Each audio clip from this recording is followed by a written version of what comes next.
ابھی ابھی معلوم ہوا ہے حالیہ سیلاب نے ملک بھر میں بڑے پیمانے پر تباہی مچا دی۔ تقریباً 18 لاکھ ایکڑ زرعی اراضی زیر آب آنے سے چاول، کپاس اور مکئی جیسی اہم فصلیں مکمل طور پر برباد ہو گئیں۔ پنجاب اور سندھ کے ٹیکسٹائل اور صنعتی مراکز پانی میں ڈوبنے کے باعث برآمدات شدید متاثر ہوئی ہیں، جبکہ 25 لاکھ سے زائد افراد بے گھر رہ کر عارضی کیمپوں اور پناہ گاہوں میں پناہ لینے پر مجبور ہیں۔ کیمپوں میں گنجائش سے زیادہ متاثرین کے جمع ہونے کے باعث بنیادی سہولتوں کی شدید کمی دیکھی جا رہی ہے۔ اب تک 300 سے زائد افراد جاں بحق اور ہزاروں زخمی ہو چکے ہیں۔ بڑی شاہراہیں اور ریلوے لائنیں ٹوٹ کا شکار ہیں، جس سے امدادی کارروائیاں اور سامان کی ترسیل متاثر ہوئی ہے۔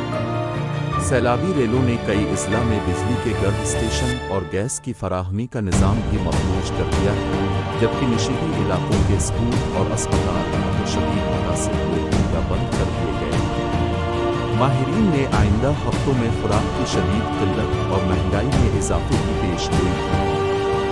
حکومت نے بڑھتے ہوئے معاشی دباؤ کے پیش نظر عالمی برادری سے ہنگامی بنیادوں پر امداد کی اپیل کی ہے۔